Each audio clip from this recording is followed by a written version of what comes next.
Olá pessoal, bom dia. É um prazer recebê-los aqui novamente na Hebraica, no diálogo artista-curador, tá? Onde nós podemos aproveitar um pouco do artista. Porque quando a gente vê a obra, como Duchamp diz, né, cada observador, ele traz a sua própria obra de arte. Então, o importante é você tentar se entender na obra do artista, porém, com o artista, a gente vai beber da fonte do conhecimento dela, né? Você quer entrar aqui? Vem com a gente. Vem. Que é isso? Faça e fica. Lá. Então, hoje, nós estamos num petit comité, tá? Eu acho que a gente pode bater um grande papo aqui.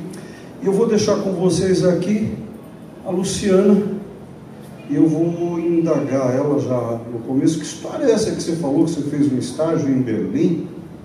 Não. Isso eu nunca fiquei sabendo. Vamos começar por aí, vai. Foi em Munique e Düsseldorf. Não foi Berlim. Quando eu estava na faculdade, que eu estudei cinema na USP, eu conheci um pessoal que estudava cinema lá na Escola de Cinema de Munique. Daí, eu tinha 19 anos, e aí eu fui para lá, trabalhei como assistente de alguns fotógrafos em Düsseldorf. Foi aí que eu acho que eu tive acesso a Fine Art Photography, né? Essa fotografia que se aproximava das artes plásticas, acho que me influenciou bastante, né? Eu estudei na Escola de Cinema de Munique, que era do Wim Wenders, que ele estudou lá, mas na época ele não estava mais lá. Quantos anos você tinha? Eu tinha 19. Trabalhei como garçonete, trabalhei como assistente de um rabino de Berlim. Acho que não era de Berlim, acho que era de Düsseldorf, porque eu não fui para Berlim, né? Aquelas lembranças que a gente tem, que a gente não sabe o que é real, o que não é, né? Mas não faz tanto tempo assim também, vai. Eu acho que foi lá que eu descobri meu primeiro cabelo branco, verdade.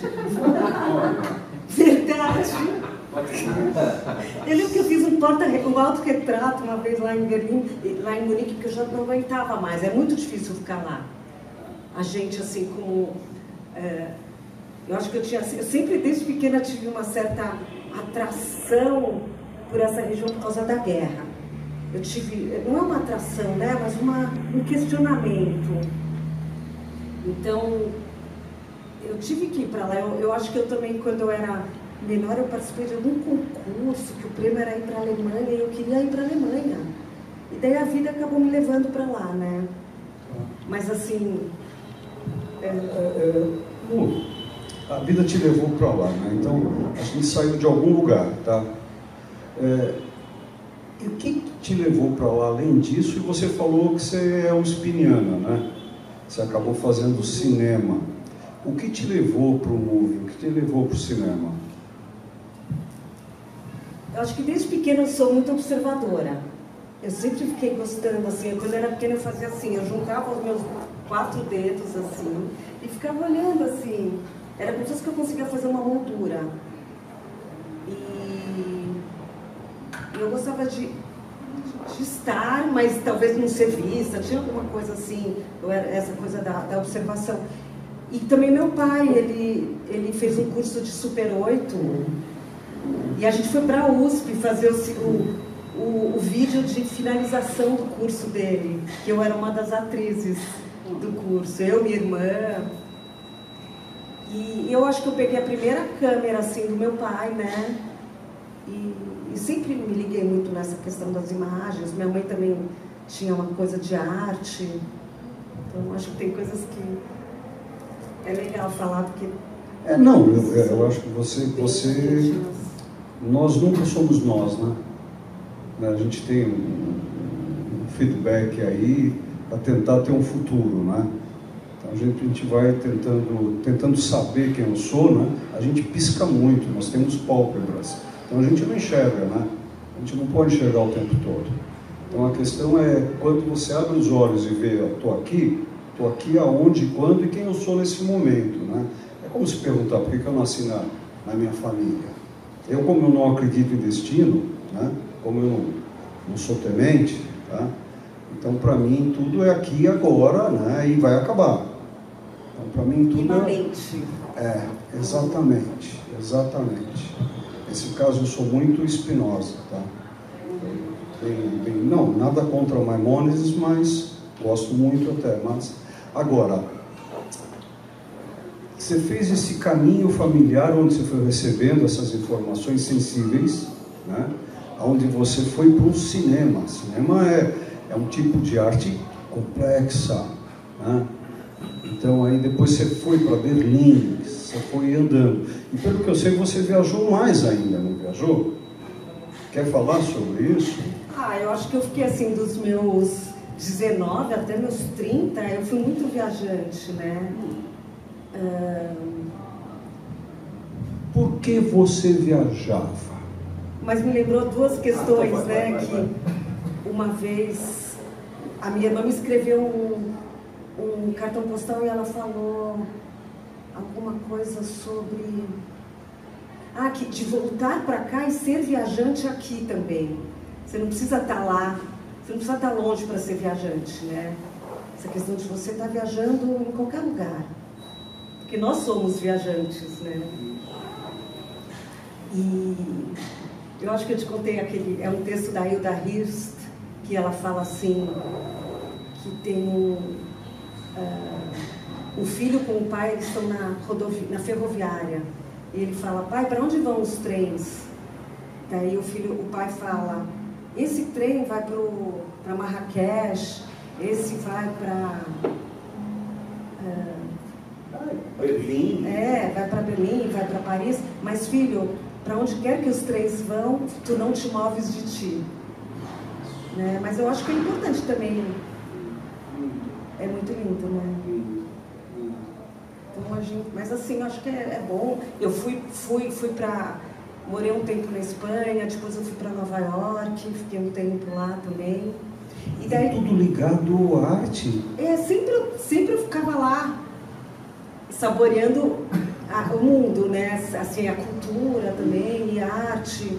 Nova York eu tive bastante acesso a fotógrafos e artistas, eu ficava indo nos museus, assim. Mesmo em Munique tem o Museu do Kandinsky. Então acho que essa questão do museu para mim foi muito importante. Estar no museu e você vê retrospectiva do artista, né? E daí depois eu fiz quando eu voltei para cá, eu trabalhei na Folha de São Paulo como fotógrafo um tempo. E daí eu comecei um projeto de fazer um livro sobre parques nacionais da América Latina, que são aquelas fotos ali, né? E eu também fiquei, acho que uns 5 anos, não totalmente, mas bem ligada nesse projeto. E viajei pela América Latina, pelos parques nacionais aqui também. Hoje eu vejo como me influenciou a minha vida, né? Estar nessa natureza intocada, e a América Latina é muito linda, né? Então foi bem maravilhoso, assim, poder ter essa oportunidade. Eu brincava de fotógrafa da National Geographic, assim, que era na época que eu levava filme, né? Eu mandava pro DHL, eu nem sei como na Amazônia eu conseguia mandar para São Paulo, para ver se revelava o filme, para ver se estava funcionando o meu trabalho, né? Isso é muito bom também. Quando você começa agora a entrar, sair do vídeo propriamente, né? Temos aqui um videomaker, aqui o Luciano.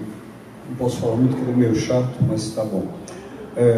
Aí a gente vai para uma câmera, né, onde ela tem uma objetiva, onde você tem um objetivo, né, porque a câmera ela é mecânica, ela não existe por si só. O trabalho dela, né, abrir, fechar, você abrir os teus olhos, fechar os teus olhos. Porém, isso não quer dizer que você está fechando a mente ou abrindo a mente, né? Você tem um trabalho interno, você tem os níveis de consciência para poder captar ou não as coisas, né? Vamos chegar aqui no nosso mundo aqui. Vocês querem fazer parte? Não? Tá bom. Vai ter um almoço logo depois, gratuito nosso, tá? Vocês aceitam cariocas? Aceitamos. Minha mãe é cefa carioca, então ninguém é perfeito, cara. Tá bom. Mas sejam bem-vindos, fiquem à vontade. Nada. E eu acho que talvez seja o momento da gente entrar na tua exposição aqui. Porque vocês estão vendo que a gente está andando, fazendo um feedback bastante grande. O que importa, o que eu estou tentando tirar aqui, tirar mesmo, né? Eu vou tirar, que não é fácil, da Luciana, é essa questão da experiência dela. Eu acho que ela é uma mulher que tem muitas experiências e ela deve ter exposto muito pouco. Por mais que você tenha exposto, por mais que você tenha feito, você deve ter um vazio da frustração, da busca muito grande, que se percebe que você quer fazer. Isso é o artista que é eterno. Porque o artista que está pronto, para ele acabou, bastou, ele fez tudo. Você não, né? Você nunca fará tudo. O que acontece aqui com essa tua exposição?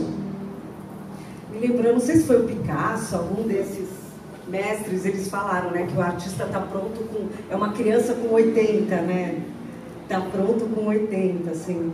Eu, acho uma delícia, assim, o meu trabalho, eu fico muito feliz, ao mesmo tempo é meio uma escravidão, porque eu sempre olho e sempre estou aqui, mas é muito bom ter essa vida interior, que você sempre quer, talvez, transformar, não sei, né, uma coisa que é boa, mas é uma loucura, assim, é bem... Espera. Ó, aonde você foi agora? É isso que a gente quer ouvir de você. Eu acho que eu fui assim num vulcão, na imagem de vulcão, assim, até. Eu sinto isso um pouco, assim. Luciana, posso fazer uma perguntinha? Eu vi lá que você fala do horizonte, né? O texto é seu? É. Então, isso me intriga. Você não precisa... Você fala alguma coisa lá que você não... Está dentro de você o horizonte, não está exatamente... Está dentro da pessoa, não está ali no próprio horizonte, porque não existe, né? E eu, pessoalmente, eu tenho uma necessidade muito grande de ver a linha horizontal. Que o Fábio é músico, talento incrível, então é artista. Né? Em São Paulo a gente não vê o horizonte, praticamente. Né? Então, quando eu vejo, eu estranho e vejo como é importante a visão daquela linha horizontal que dá um... Você falou que era imaginário, ele é imaginário, essa ideia. Ela não existe, essa. Fala um pouquinho sobre isso, eu fiquei curioso. Então, eu acho que tem até a ver com a câmera fotográfica, porque a câmera fotográfica, aquela câmera obscura, né? Eu lembro que eu sempre pensava nessa questão, porque quando você vê aquele desenho gráfico da câmera, ele tem o ângulo que vai e que volta para dentro da lente. E que nos nossos olhos é a mesma coisa, né? Tem o ângulo que vê e que volta para o nosso cérebro.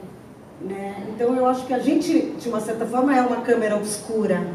E quanto mais você consegue ver, mais talvez você consegue ir por dentro de você. Por isso que eu acho que o horizonte também é uma coisa que acalma, né? Porque quando você olha, você consegue trazer. E eu lembro que me incomodava muito essa questão de São Paulo não ter horizonte. Isso falta, né? Sempre muita falta. Então isso me chama a atenção ali, quando eu vi esse problema. Eu não sei se é verdade, até se eu vou te perguntar, que o Vila Lobos, ele tem uma música que ele olhou os horizontes da montanha e ele foi pondo as notas musicais. Não sei dizer. Mas você já ouviu? Eu ouvi isso, é bom a gente ver se é real, mas é super lindo, né? Mas se tornou real. Se tornou real, é bem bacana. Ou eu inventei, né? Não, mas esse teu inventário ele está existindo aqui agora, na realidade, né? Eu acho que é bem legal. Eu acho que a pergunta do Fábio foi bem importante, porque, Fábio, o horizonte é um local que não existe. A gente não tem acesso, né? Na física, a gente chama de borderline, tá? É um espaço onde a entrada e saída e entrada, né? E que estados são esses? E aí que entra, né? Aqui novamente. Aí eu estava em casa outro dia, né? Não bate em mim, essa maluca da tua mulher, né? Colocando uma cortina ali, né? Na entrada, né? E aí você começa a ver, ela está desvelando, ela está tirando os véus, ela está apresentando-se cada vez mais, ela está ganhando, porque aqui não é um lugar, aqui é um não lugar, por isso que é um espaço especial para exposições. Aqui não é chamado de galeria, porque você precisa chamar de Fábio, precisa chamar de Sérgio, de Carol, de Lu, precisa chamar. Por isso que é chama, colocar fogo, né? Para a gente se coordenar. Porém, o que aconteceu naquele dia que você começou a trazer um portal, um umbral e um véu para cá? É para abrir os horizontes? Então, só vou falar daquele trabalho antes, né? Tá. Aquele trabalho dos horizontes, eu gosto muito de escrever. Tem 2 textos que eu fiz. Eu até ganhei o prêmio de livro de artista com esse trabalho. E o primeiro texto é um texto que eu falo muito sobre essa questão do horizonte. Eu refleti muito sobre essa questão realmente do horizonte interno, externo. Você só sente o que está dentro do teu horizonte. Você só consegue perceber o que está dentro do teu horizonte, né? Depois eu comecei a pensar, depois que eu apresentei, finalizei o trabalho, eu falei, mas eu estou falando de o artista within, né? Dentro. E aí o mundo também que a gente vive. Então me veio essa questão do horizonte dos refugiados, que é um texto até que eu gosto muito, sobre essa questão de que todos os refugiados, de repente, vão olhar para o horizonte para buscar uma saída, né? E daí eu transformei aquele livro, as mesmas imagens, ele tem 2 textos diferentes, mas eu gosto muito dessa ideia dos refugiados, que todos fomos, né? Todos somos ou fomos, apesar que... De uma forma ou outra, assim... Talvez as populações indígenas não sei, aí é uma questão... Não, também foram, também. Estou falando como historiador. Tá. Também foram. Né? Senão os nossos indígenas não teriam os olhos puxados. Uhum. Né? Todos viemos, talvez em vez de fomos, todos viemos. Todos, né? Somos andarilhos, todos somos judeus errantes. Né? Nós vivemos num planeta, a própria palavra planeta do grego quer dizer aquele que erra. Então, ok, estamos aqui em movimento, estamos fluindo. Mas independente, vai além do judaísmo. Acho que não tem. A gente é refugiado dos nossos vícios também, né? Eu não ouvi, desculpa. Refugiado dos nossos vícios. Opa, agora pera. Somos refugiados dos nossos vícios. Eu não entendi. Não, tá qual parte? A gente fez Só foi um entre aspas. Não, mas é isso. Não chegou até lá. Tem que pensar um pouco nessa palavra, me veio a palavra refúgio, nem sei, de repente é uma questão interessante de ir profundo, né? Mas aí eu fiz esse trabalho sobre essa questão, né? O quanto que o artista, hoje eu estou me questionando bastante, o quanto que o artista precisa estar na realidade ou na sua realidade, né? Realidade fora ou dentro, né? O quanto que o artista, porque o fotógrafo, o fotojornalista, sempre acha que vai salvar o mundo. Eu acho que tem um pouco isso, do fotojornalista. Eu tinha, né? E eu tenho conversado bastante sobre essa questão. Né? Os fotógrafos ficam lá fazendo foto do índio, lá na Amazônia, ou sempre querendo salvar o mundo de alguma forma. E será que a gente vai salvar, né? Eu acho que não vai, né? E aí eu acho que o artista plástico é mais livre, talvez, né? Da realidade. Eu também sempre quis subverter a câmera fotográfica, porque a câmera fotográfica me levava para a realidade. E esse trabalho aqui, eu tenho vários outros, né? Que é um pouco essa coisa, fugir. Como que eu consigo, através da câmera fotográfica, que tem tanta regra, e é uma máquina, como eu consigo quebrar ela usando ela, né? Eu sempre tentei fazer isso também no meu trabalho. Fugir da câmera. E algumas vezes você conseguiu? Acho que eu consegui bastante, assim. Tem algo aqui que você pode usar como referência?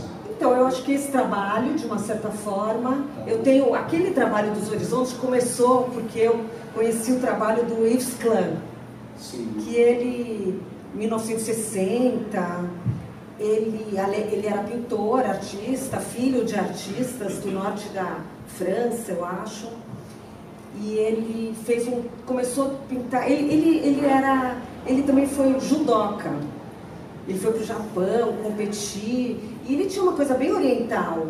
Até esqueci de trazer o som que eu ia trazer, o som, porque ele é fantástico, assim, de estudar um pouquinho mais sobre o trabalho dele. Ele fez uma exposição que ele tocou a mesma nota musical, pediu uma orquestra, conseguiu uma orquestra para tocar a mesma nota musical durante 20 minutos, o concerto dele. E de uma certa forma, quando eu ouvi, e ele fez umas performances com umas mulheres pintadas de azul. O azul Klein. Ele até patenteou um azul do Yves Klein. O Klein ou Klein, não sei. Não, ele. Mas esse concerto, depois que eu ouvi, eu me lembrei que é muito daquele som tibetano, o som do universo, o Om do universo. Mas voltando, então eu comecei a procurar o azul de Klein na natureza. E aí que eu acho que surgiu, aí que eu comecei a fotografar os horizontes.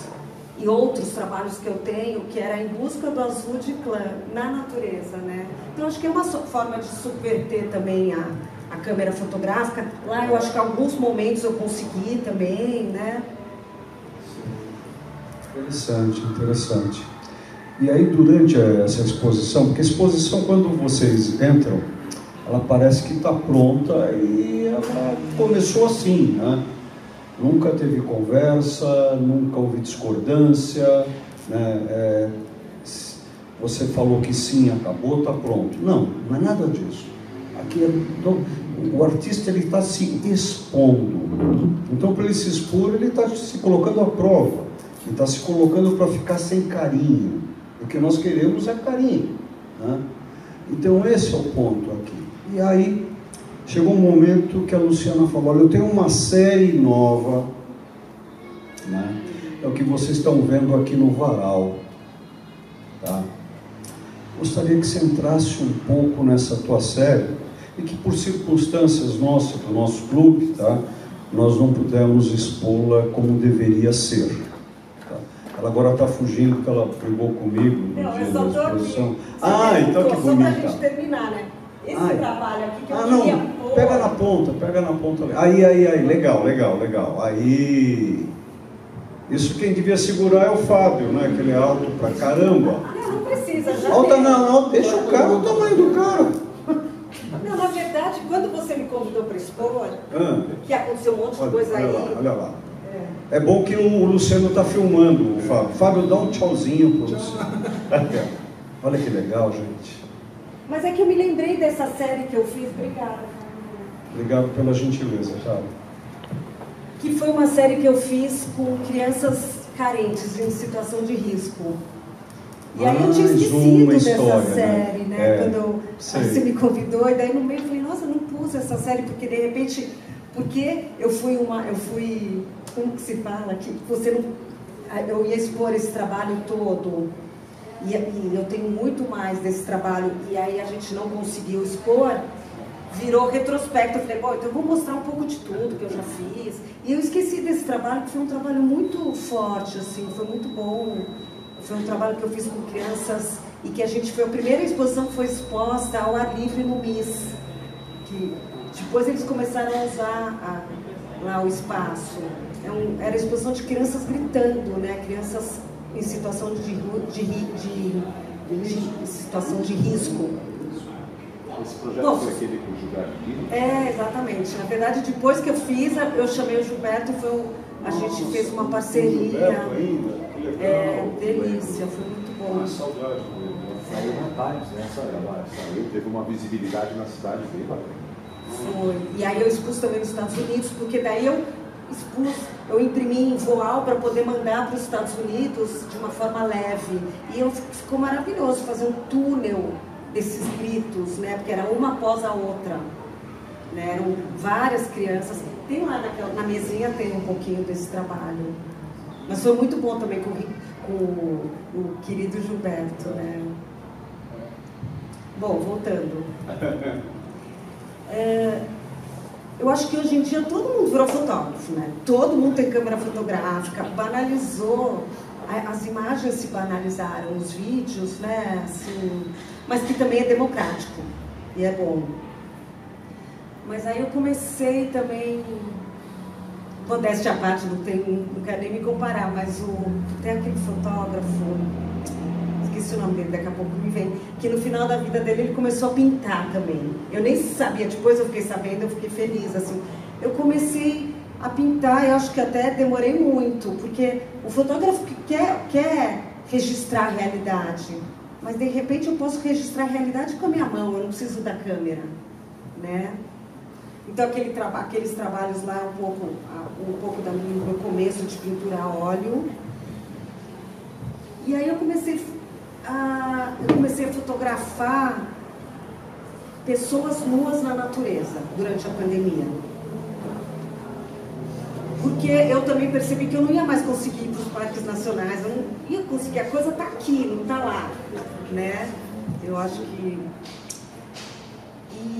E daí dessas mulheres nuas e homens nus na natureza, que foi muito bom para quem era fotografado, acho que era bom para todo mundo, para quem era fotografado, uma experiência, quase ninguém fica nu na natureza, a gente não fica mais, né? Isso é muito bom, é uma experiência muito primordial, muito boa. E daí eu comecei a fotografar as pessoas nuas, que inclusive a primeira Chilo aqui, a terceira e a quinta, são resquícios dessas imagens. E também eu estou aprendendo que cada trabalho tem uma técnica. Agora, essa é a parte. Que teve um dia que você me ligou, olha o que está acontecendo, olha o tamanho dessa, olha como... Explica o que é essa técnica, esse momento teu, momento interno teu, de estar manipulando a matéria, de estar impressionando, você está fazendo um objeto receber algo que não pertence a ele e criar um mundo da representação. Porque isso que vocês estão vendo aqui é nada. É um papel com tinta em cima. Não, mas não, Olívio, eu estou vendo... isso tudo que vocês estão vendo são as vidas que vocês viveram. São as instruções que vocês tiveram até hoje. Cada um de vocês está vendo uma coisa aqui. E não é o que ela está vendo. Mas no momento que ela começou a criar esses filhos, ela falou, imagina isso grande. Lembra disso? E aí, como foi esse parto teu? Ou como foi você tá gravando? Eu acho que a Chilo, eu comecei a mexer fazer esse trabalho, que eu achei que foi um bom... eu tinha a fotografia e falava, o que eu vou fazer com ela, né? Pensei em pintar, e que provavelmente eu até vou pintar, mas esse processo, porque de uma certa forma eu estou falando, eu pelo menos tento sempre falar sobre nós e o meio ambiente que a gente vive, o homem e a natureza, né? E como essa natureza é sagrada, né? Então, a Chilo é fantástica, porque é preto e branco, como a fotografia, inicialmente. Ela é manual, porque a fotografia hoje ela virou muito máquina, virou muito industrializada. E esse processo é o processo do Gutenberg, né? Ainda, né? É um processo que vai para os primórdios da impressão. E é muito sensorial também, porque você vai cavando e vai mexendo. Às vezes parece que eu sou até cega, assim. É um trabalho de mão, é muito trabalho de mão, né? Mas eu não sei se eu estou... Claro que está, mas o que você está fazendo, você está se expondo. Agora, se eles estão captando, é problema deles também. Cada um vai poder captar o que pode captar. Você não pode captar, desculpe, não está no lugar certo, né? Não está querendo ouvir o que pode ouvir, né? A vida é isso, né? A natureza, ela é natural, seja onde for. tá? Num triplex de 250 milhões de dólares. Você quer? Vem aqui com a gente. Vem. Oi, eu só vou dar uma olhada, eu vou sentar já. Tá bom. Então, ela tá aí na roda viva, né? Tá. É viva, a roda eu não sei se é, mas... Aí, eu acho que você está passando o que você está podendo passar para nós, né? E aí, né, essa exposição, o que eu estou sentindo enquanto curador do espaço, né? Curador do espaço, não da exposição, porque em determinados artistas que fazem exposição aqui, a minha curadoria é não fazer curadoria. Porque se o artista me pergunta, o que eu faço? Eu respondo. Então eu interfiro. Então agora, tem determinados artistas que preferem a troca. Nós temos uma relativa troca, principalmente sobre aquela última parede, né? Eu gostaria que a gente entrasse nela agora, se você quiser, tá? Porque o trabalho dela tem todo um retrospecto, que não é uma retrospectiva, mas sim um retrospecto. Vocês estão vendo que é dela. Ela está se expondo, ela está falando dela. E espero que vocês estejam recebendo pelo menos um pouco do lado senciente dela, tá? Um pouco, que não é fácil a gente amar o outro. A gente já viu quanto é difícil amar, né? Essa questão da troca, é quase que impossível amar. E a manutenção do amor, então, não existe. Não existe. Então, é sempre novo, é todo dia, cada momento, né? E aí a gente estava trocando na última parede. Olha, eu acho que eu quero colocar isso assim, não sei o quê. E aí, o que eu faço? Falei, aí claro, eu como um grande curador, sensacional, o melhor do mundo, olha, faça o que você achar melhor. Né? É uma resposta ótima, que quer dizer o quê? Fala, Sérgio. Nada. E aí ela pegou, foi lá para a última parede. Né? Fala para nós, vai, o que é aquele corte, aquele recorte? Ali eu vejo um monte de vidas, suas vidas ali. Me lembrou também, eu acho que foi o Da Vinci, né, que falou que uma obra de arte nunca acaba, ela é sempre abandonada. Ela é cansada, bom, né? Você cansa. Não, Da Vinci. Da Vinci eu não tenho isso. Parece que foi o Da Vinci, tinha muitas obras, ele levou muita coisa pela metade. Entrando em Da Vinci não tem uma obra acabada. Foram 14 obras, nem todas são deles. Eu, infelizmente, escrevi um livro sobre ele, nem todas são deles, não se sabe, né? A que se tem uma certa certeza é a Mona Lisa, e a Mona Lisa é uma obra importante, não por causa da qualidade específica, mas porque ele se tornou importante. Não é a obra que é importante, ele se tornou importante. Agora, você deve estar falando de Michelangelo Buonarroti, o Non Finito, que ele realmente é Michelangelo. Estava na dúvida, será um ou outro. Era mais velho, mas eles coabitavam no século XVI. Eram rivais, parece. Rivais, problemas, a idade, imagina. Um era escultor, né? E aí no caso do Michelangelo Buonarroti, não Caravaggio, né? Era escultor, e Júlio colocou ele como pintor, para pintar Capela Sistina, né? Bem, mas aí a história da arte é outra questão. Ele era bom pintor. Olha o que o Sérgio falou, ele não era bom, Sérgio. O cara era sensacional. Agora a pergunta, o cara não era bom no quê? É o que eu estou colocando ela aqui. Ela se tem como fotógrafa. Ok. Ela é pintora. Ok. Ela faz estilo. Ok. O que você pode não fazer? Você pode fazer tudo. Eu acho que a criatividade é essencial, né? Não tem criatividade, você faz qualquer coisa, você se livra do ter que comprar. Que legal. É verdade. Outro dia eu vi uma luminária que eu gostei, falei, nossa, vamos comprar celular? Pô, imagina, isso aqui eu faço. Eu fiz uma mesa agora, né? Que eu adorava. Então, eu lembro que... Pera. Deixa eu colocar ele no jogo, tá? Vem cá. Pera. E aí, como é morar com um artista? Olha, cada dia uma novidade, né? Isso. Então, assim, não tem não é exata, né? É humana. Então tem essa coisa da criatividade, de repente ela tem uma ideia, você só vai ver ela depois de 3 dias, né? Ela vai à noite. Então, assim, é uma questão bem interessante conviver com isso, porque também você se adapta e aprende, né? Existe uma troca. Que bonito. Você se adapta e aprende. Olha que companheiro, hein? Que bacana. E eu também aprendo com a... Claro. Consigo trazer para o chão um pouco. Sim. Também. É importante esse caso. É que nós moramos no caos. O universo é o caos. E nós temos momentos de ordem.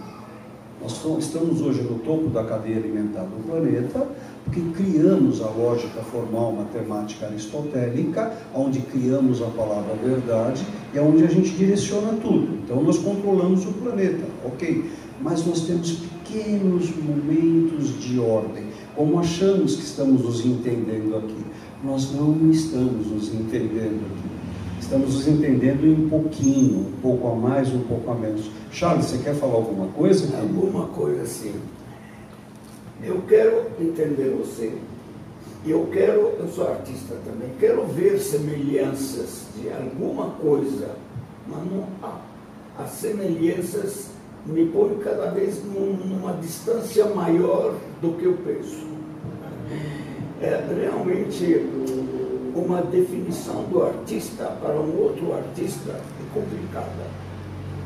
São outros momentos, são outras fases, outras técnicas.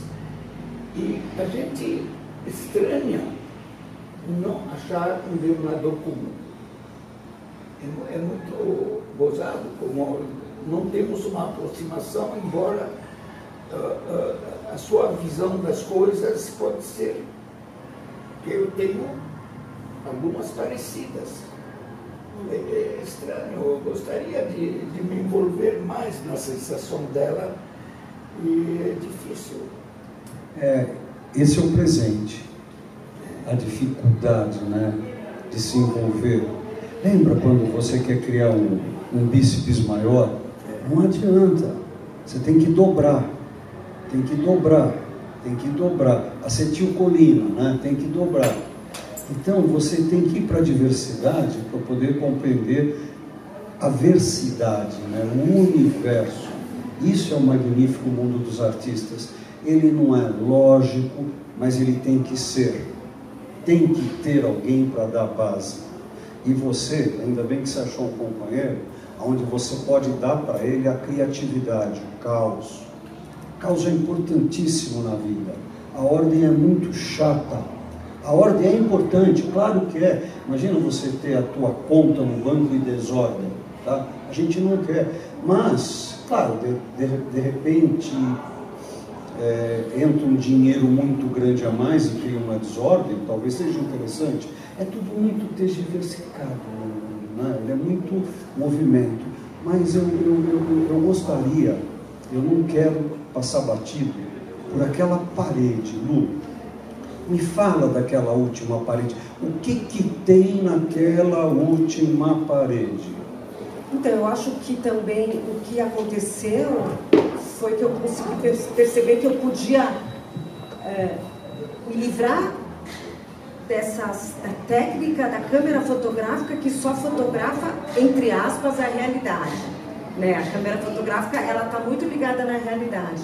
E aí eu comecei a perceber que, é uma delícia, eu posso expressar o que tem dentro de mim sem precisar olhar o mesmo fora, né? Então, aquela parede para mim são exercícios exatamente, de uma certa forma, se estou fotografando o meu eu, é resultado do meu eu, mas são exercícios, a gente, uma vez eu ouvi também uma coisa bem legal, que é muito difícil para as pessoas não terem um estilo, né? O escritor tem um estilo de se vestir, o artista tem um estilo, o músico, né? E que o ideal é a gente não ter estilo. Você tentar se libertar, porque é uma liberdade, mas a liberdade é o universo. É muito difícil, né, essa liberdade, porque a gente pode cair, né, no universo. Você pode ir tudo. E que é complicado também.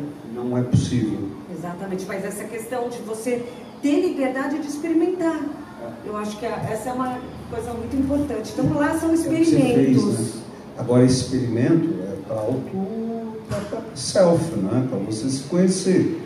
E ali você vai vendo, porque eu fui vendo cada vez mais como aquela parede ela foi crescendo. Eu cheguei um dia, estava só lá embaixo, no cantinho, né?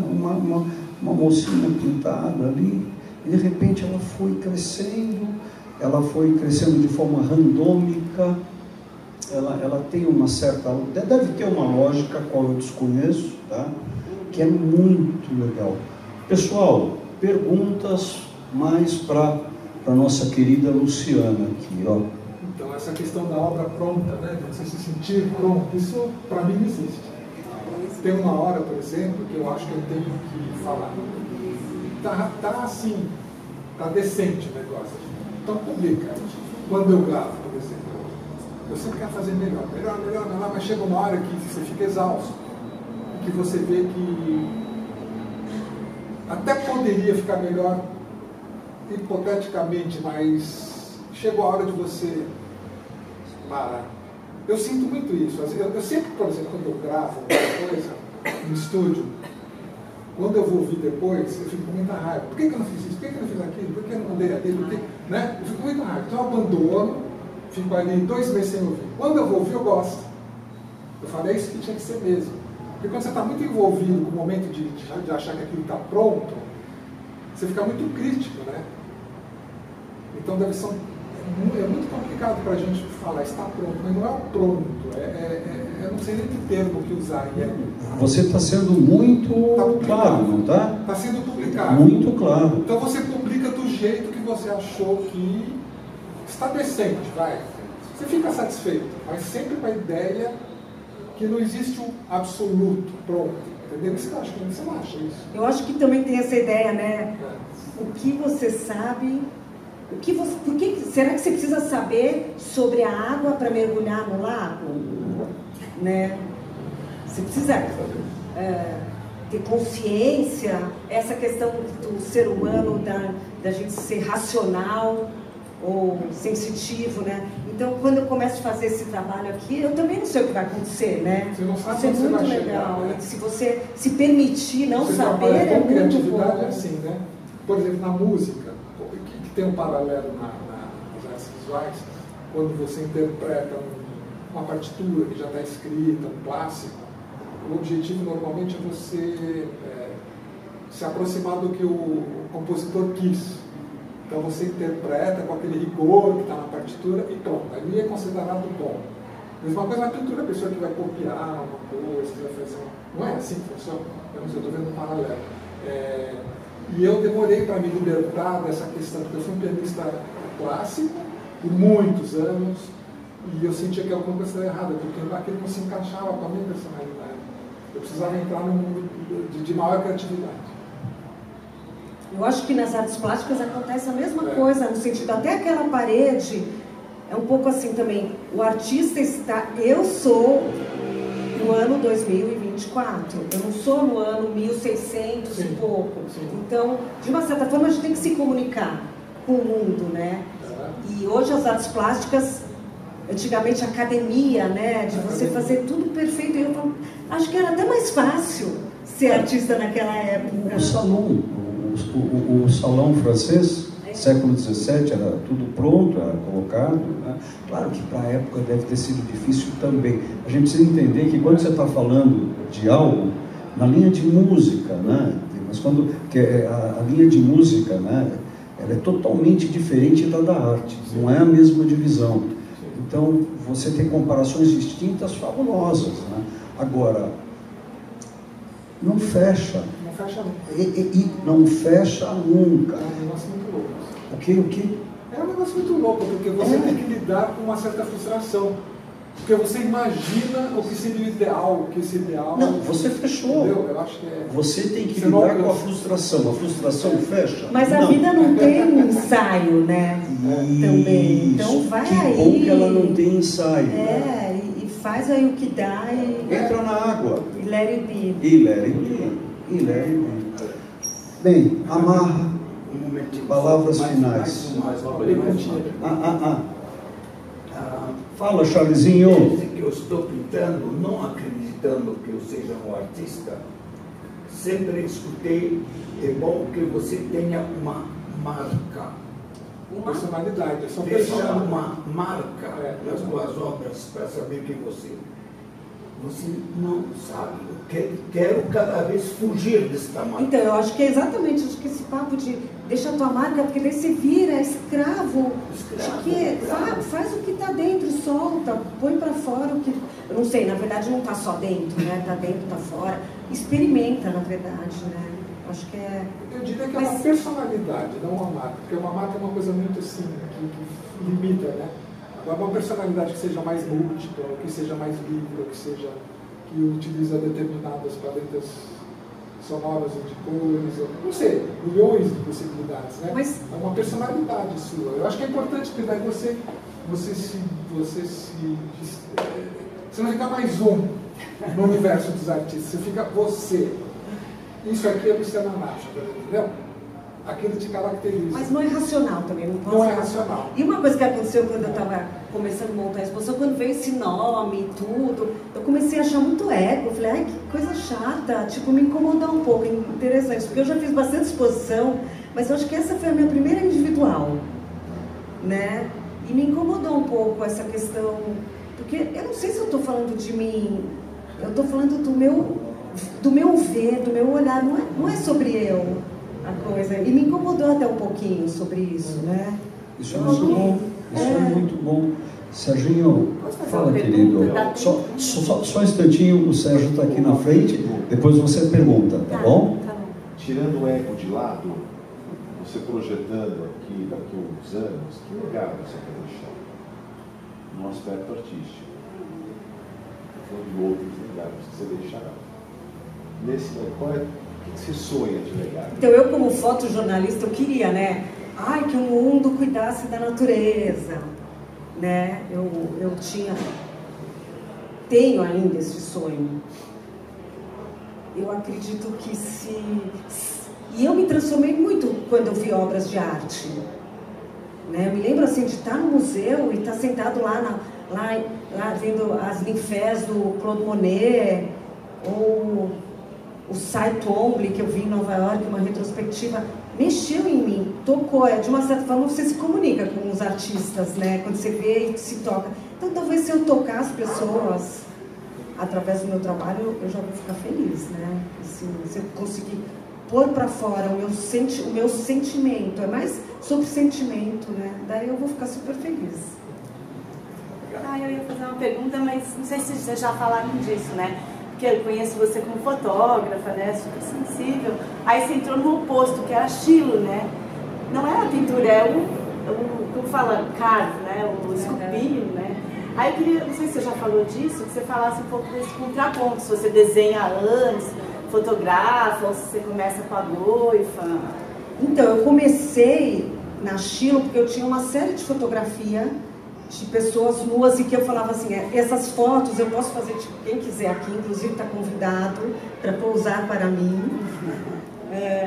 Essas fotos não podia ter nada de coisas industrializadas. Somos nós. É a mesma história que eu fotografei nos parques nacionais. Essa era a questão. E foi muito bom fotografar algumas pessoas que eu nem conhecia na rua. Meu marido ficava louco, né? Porque eu comecei a fotografar. Pedia na rua, mas posso te fotografar nu? Quando eu posso fotografar? Pode. Mas vai ter que ser nu. Vai lá em casa, vai lá em casa. Eu vou dar um pelado pra casa. Aí entrou o maridão em casa, ele voltou. Fez na cachoeira. Tem uns que estão Fiz na enterrados cachoeira. no sol. Ah, isso aí. Nós duas, né? Você.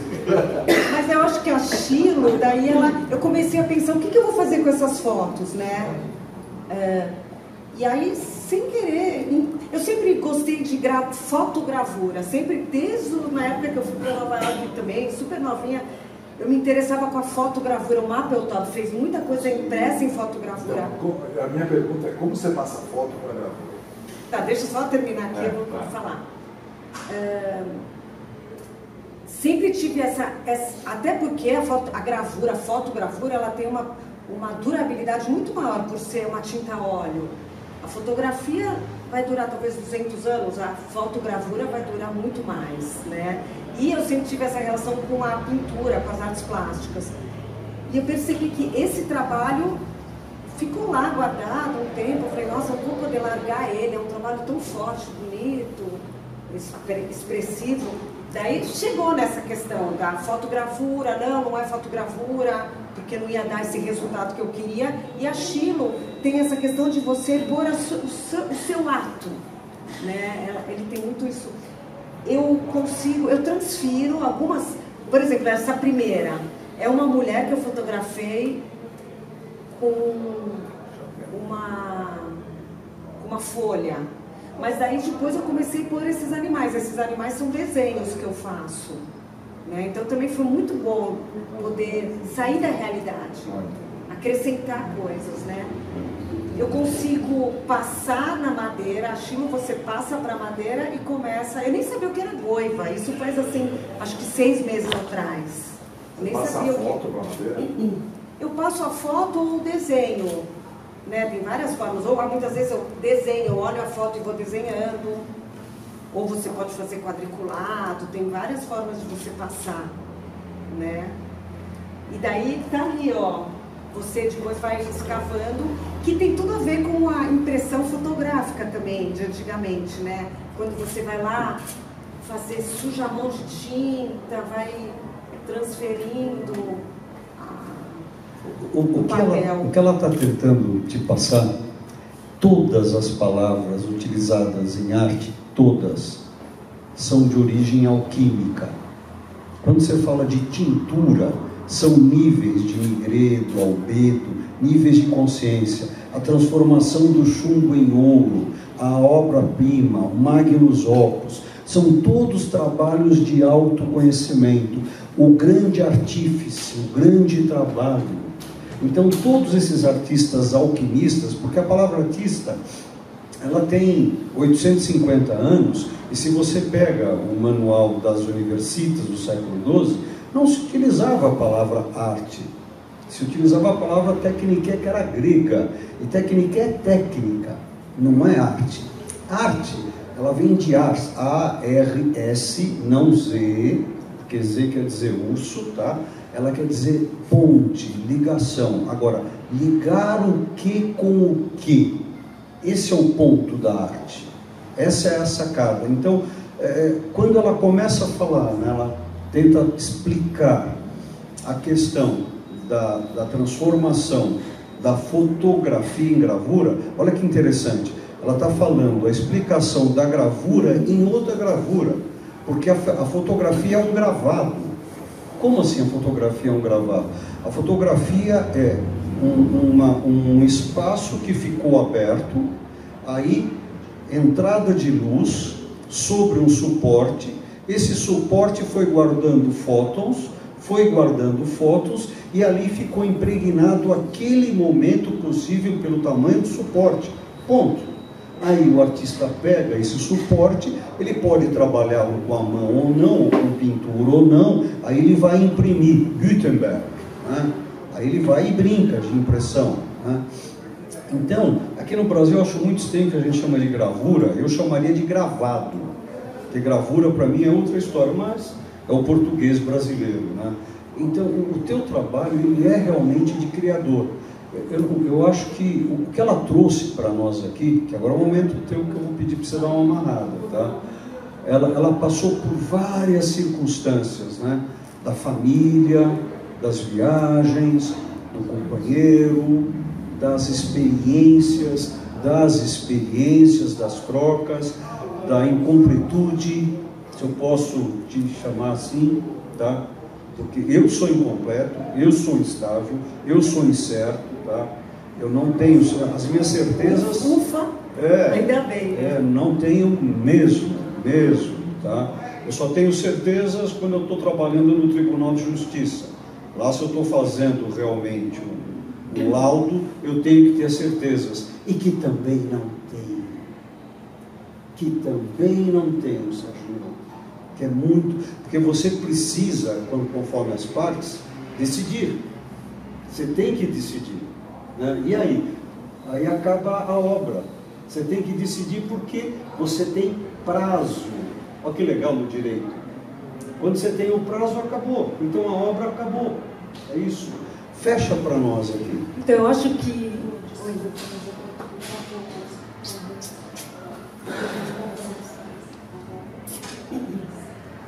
Obrigado. Agora me veio um insight que eu acho que é bem interessante, né? Porque a pintura a óleo super antiga, né? E aí da pintura a óleo, antigamente, quem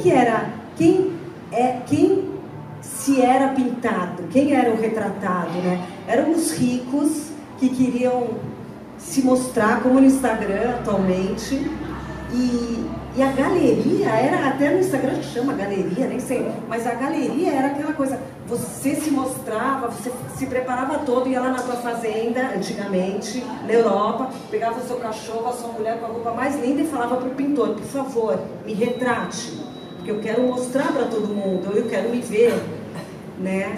Então a gente está lá, né, no 1400, desde ou das cavernas, né, o pessoal lá arriscando, porque estava querendo também alguma coisa, né, era um desejo de caçar. E aí veio a fotografia que libertou os pintores de retratar a realidade, porque tinha uma coisa que fazia muito mais rápido, não precisava mais dos pintores. Por isso que libertou os pintores para a arte contemporânea, né, para a arte moderna. A gravura, ela, de uma certa forma, ela era, antigamente também, para popularizar, porque a pintura era uma só, era uma única obra, e que só os ricos iam ver lá na academia ou na galeria. E quando muitos dos gravuristas que eles queriam fazer para o povo, né, a Chilo, não só a Chilo, mas era principalmente a Chilo. Onde é criado a Chilo? Você vai lá, é uma máquina que você faz. Não, mas que região, que época? Ah, tá. A Chilo, basicamente... Tem várias traduções. Tem até o Egito, né? Não. Se nós pegarmos, né, isso vem dos Sumérios. Nós estamos falando mais ou menos de 7.000 anos atrás, tá? Onde você tem, lembra aquelas tapinhas de argila que faziam as contas, né? Isso tudo, depois com o tempo aquilo seca, tal. Mas, Sérgio, a Chilo como tal, né? Por que existe a pintura? Tá? Por volta do ano 1000, por volta do ano 700, 800, nós começamos a fazer códex, chamamos de livros, tá? E nesses livros você tinha pequenos desenhos chamados de iluminuras. Essas iluminuras que davam a margem para o texto, tá? Lembrando que isso tudo cabe a ordens, né? Principalmente a primeira ordem beneditina, São Bento. Por isso que a gente tem horário, hora, relógio, ordem. Ele cria todos. A palavra hora vem de boca do latim. Então você cria todo um sistema. Em hebraico é luz. É luz. Olha, é mais lindo ainda, luz, né? Então a Chilo, nesse momento já existia cada desenho. Aí eles resolveram transformar esse desenho num retábulo, porque como até hoje a maior parte do planeta não sabe ler e escrever, como hoje, até hoje, continua, talvez até mais do que naquela época, proporcionalmente falando, tá? E ali se cria o retábulo. O que é o retábulo? Siga por essa linha que aí é o banheiro, sabe? Só que lá tinha o Jesus Cristo, né? No período românico, recebendo a mensagem divina. Ali começam os retábulos. Esse retábulo ele era pintado, era uma mistura com ovo, ainda não era o óleo, né? Ainda não, aí por volta do ano 1000, 1100 não tinha o óleo. Aí pinta todos esses trabalhos e aí começam a tentar outros desenhos, mas por que não surge já a Chilo, a gravura propriamente? Porque só vai surgir um tipo de gravura estilo propriamente, que aí fica à vontade, tá bom? Oi, tudo bem? Então o que acontece?